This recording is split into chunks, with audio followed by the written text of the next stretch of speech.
Bitcoin was supposed to be freedom, a currency without banks, without borders, no central control, no inflation, just code.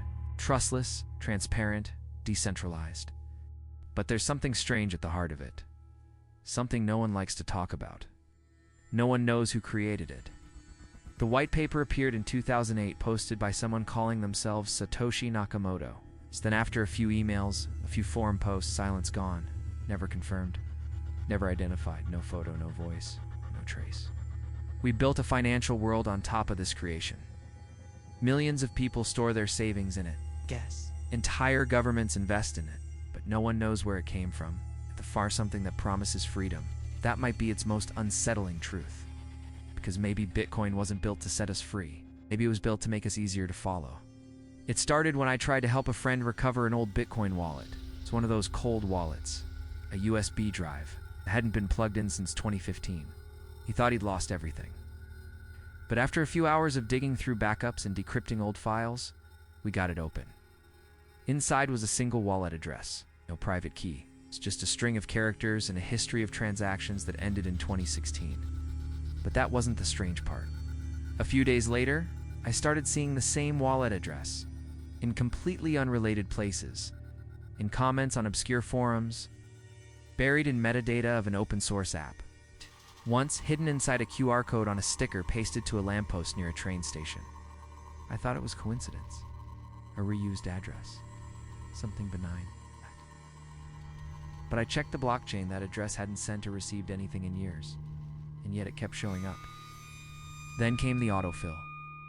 Typing in unrelated search bars, the address would appear as a suggestion. I cleared my history. Disabled autofill. It still happened. On different browsers. On my phone. And I wasn't the only one. A thread on a darknet forum listed over 50 people who had seen their old Bitcoin wallet addresses surface in strange ways, embedded in URLs, hidden in image metadata, suggested by AI assistants. One user said they saw theirs written in marker on the inside of a bathroom stall in another country. It felt like the addresses were following their owners. Not in real time, not as trackers, but like fingerprints resurfacing again and again in places no one ever expected. Like something or someone had cataloged them and wasn't letting them go. The more I looked into it, the stranger it became. Satoshi Nakamoto is the name on the original white paper. The first mine block, the Genesis block, includes a message. The Times 3, Jan 2009 Chancellor, on brink of second bailout for banks. It's often seen as a political statement, a protest, a time stomp. But there's something off about it. The Genesis block isn't connected to any of the other blocks. It's hard-coded, isolated, contains 50 BTC that can never be spent. Satoshi mined thousands more, but never moved a single coin, not one. It's like whoever created Bitcoin didn't care about the money. People have searched for years. Some say Satoshi was Hal Finney, an early cryptographer. Others point to Nick Chabot, Adam Back, or even government agencies. But none of them ever claimed the identity. None of them acted like someone who launched a global currency and then walked away. What's more unsettling is how complete the silence is. The email addresses are dead. The forum accounts inactive. There's no leak, no lost interview, no accidental reveal. We know less about Bitcoin's creator than we do about the creator of any other major system in our digital lives. And yet we trust it with billions of dollars, with privacy, with the future of finance. And in that vacuum, theories have started to grow. Not about who Satoshi is, but about why they disappeared, whether that disappearance was a choice or a design. Bitcoin is open source. Anyone can audit the code. Anyone can see the ledger. That's the whole point, transparency. But the more people audit it, the more strange patterns they find. There are transactions that repeat, not exact duplicates, but sequences that look algorithmically generated, like test patterns. Some wallets activate once, then never again. They receive coins and go completely silent. Others send fractions of Bitcoin in complex paths that lead nowhere, loops of money that end right where they started. Researchers have tried to explain this as dusting attacks or bot behavior, but they don't account for the structure. Some patterns stretch back over a decade, long, continuous. Recursive loops that don't serve any purpose in terms of profit or laundering, just motion. Then there are the addresses themselves. Some of them appear to be derived from real words, hidden messages, encoded phrases. One famous address starts with the characters one love, ... another with one God, ... Others are strings that look random, until you cross-reference them with old forum usernames, DNS records, or even library catalog codes. One group of amateur researchers claims to have mapped hundreds of these addresses into clusters, each forming part of a larger cipher. A pattern not visible from the level of the block explorer but from a structural view, like the chain is hiding something in its shape. And then there's the theory that some of the code can respond, that certain transactions, when sent in specific sequences, trigger outputs that don't follow protocol, outputs that aren't listed in the official documentation. Glitches, artifacts, or intentional features, buried too deep to find by accident. If you believe Bitcoin was created for freedom, these theories might sound ridiculous. But if you believe it was created to replace trust with tracking, they start to make sense. One theory suggests Bitcoin was never meant to be anonymous. It was meant to be permanent. Every transaction, every address, every timestamp, etched forever into a public ledger, not hidden, visible, immutable, traceable, a global record of behavior. In this version, the blockchain isn't currency, it's architecture. It's a map of interactions, an evolving mirror of who moved what, when, and how. A behavioral graph.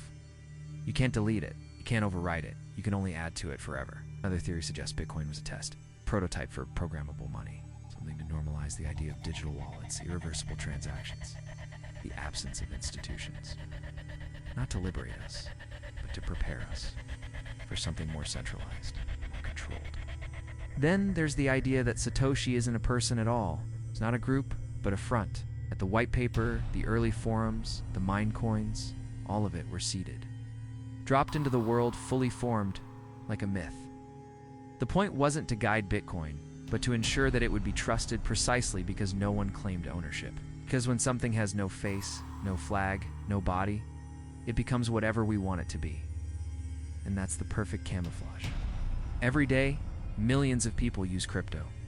They send, receive, hold, speculate, and most of them never think twice about the foundation beneath it all. The origin story, the structure, the choices baked into the code. Bitcoin is not evil. It's not a virus. But it is something else entirely. It's a system that outlived its creator, that scaled without guidance. It became global, permanent, and unchangeable without ever being fully understood. That's not normal. Most technologies have manuals, updates, teams, leaders. Bitcoin has none of that. It has faith. And faith, once scaled to billions of dollars, becomes inertia. You don't stop to ask if something is safe once your life is built on it. You just hope it keeps working. But what if it's doing more than working? What if its very structure is watching us? Not with eyes, but with math. What if the real innovation wasn't digital money, but a system that records every transaction forever in a way no one can erase? No passwords, no names. Just strings of characters, like echoes. And once you've added your echo, you can never take it back. We trust it because we think no one's in control. But maybe that's the trick. Maybe the control was built into the silence. There's one final theory, that Bitcoin is not the system, but the infrastructure for something else. It wasn't made to be used. Yet think about it, billions of transactions, global identifiers, complete map of human financial behavior, time-stamped, indexed, and public, stored forever, all of it open source, immutable, borderless, perfect scaffolding. What if Bitcoin is the base layer for something that hasn't launched yet? Not a currency, a protocol, a way to assign identity or rank or access, a way to define who gets through the next digital gate and who doesn't. One forum post claimed to have found a pattern in early wallet addresses, blocks of code that resemble hashed credentials. Another pointed out that a specific sequence of transactions across unrelated wallets created a kind of signature, a pulse, that triggered a series of anomalies in minor networks. We don't know what it means, but we do know this. Bitcoin is still here, still active, still expanding, still unclaimed. And the one person who could have explained all of it never spoke again. Maybe that silence was the whole point. Maybe Bitcoin was never about value. Maybe it was about signal. One day that signal will be received.